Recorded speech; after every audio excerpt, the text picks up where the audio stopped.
The Ben Simmons drama all started from this simple play. Pause it right here. You're 6'11" with a 7-foot wingspan, and if you just stretched your hands a bit further, there's no doubt you could have easily dunked the ball.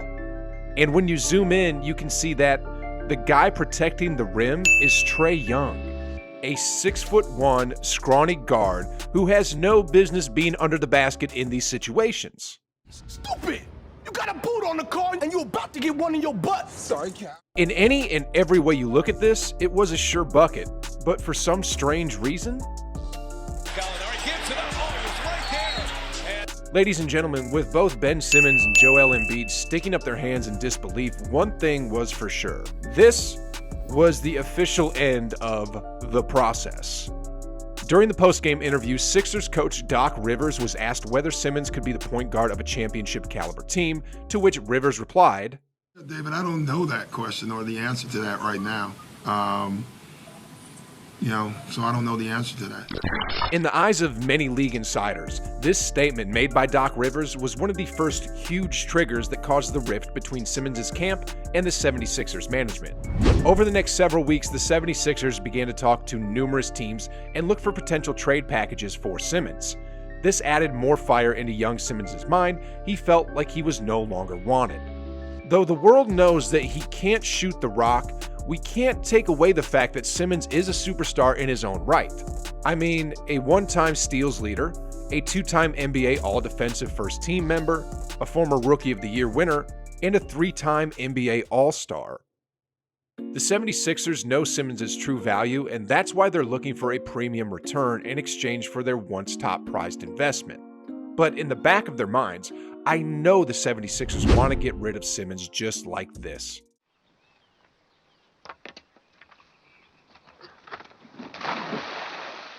After weeks of scouring the market for potential trade partners, the 76ers failed to find a team that was willing to take on Simmons.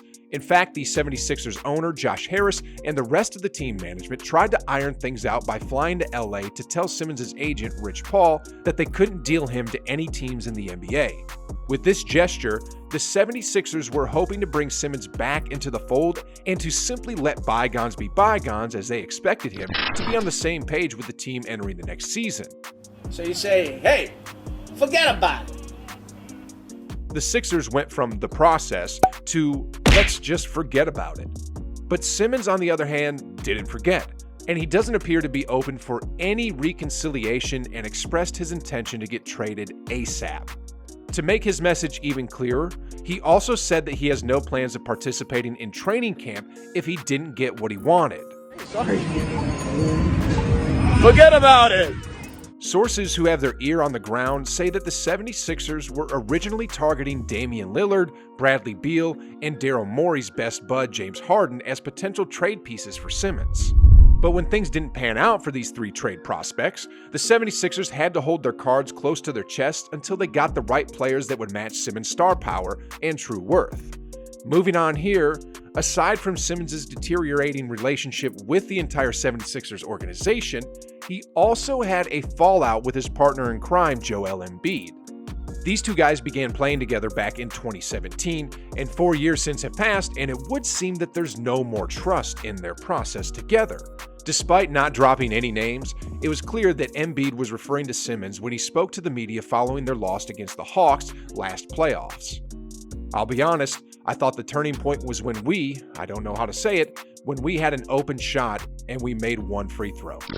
You got Doc saying that he doesn't think that Simmons is the right point guard for a championship caliber team, and now you've got Embiid throwing his teammate under the bus.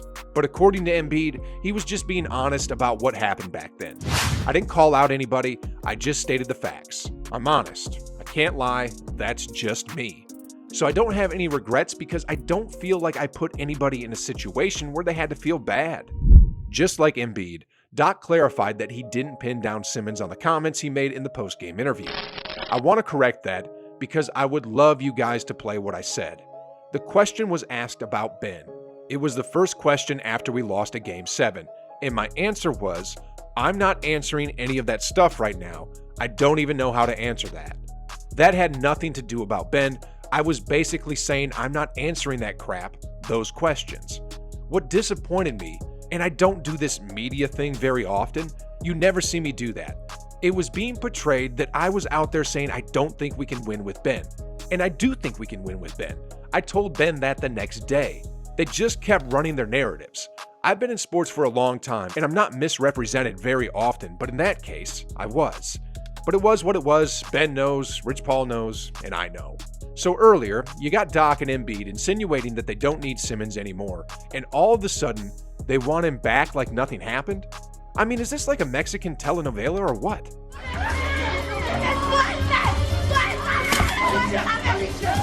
Anyway, just like what he said, Simmons didn't join the team during the training camp, and from the looks of it, Simmons plans to sit out until Philly finds a landing spot for him.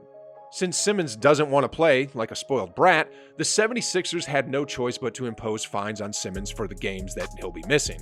According to reports, the 76ers still owe Simmons $8.25 million from last season, and he was expected to receive the said amount on October 1st. Now, because he decided not to show up to work, the 76ers placed this amount in an escrow account and held the money for the time being. According to the CBA, the 76ers have the right to deduct a certain amount from his salary, in this case, $360,000 for each game he misses. That is a lot of money, guys. The 76ers already played some preseason games, and based on the recent tally, Simmons lost roughly over $1 million because of the holdout. But just a little while ago, Simmons shocked everyone when he arrived at the Wells Fargo Center unannounced and without much media attention. Some sources said that Simmons will try to patch things up with the 76ers and expects to be part of their practice sessions at the end of the week after his 2-week layoff. However, the real purpose of his return remains unclear because there are reports saying that he's putting both his Philly and New Jersey properties on the market, which means that there's a possibility that this is just for show to create a bigger distraction and amp up his leverage in trade talks. Did he come back because he was losing too much money, or was he really ready to move on from all this drama and turn a new leaf?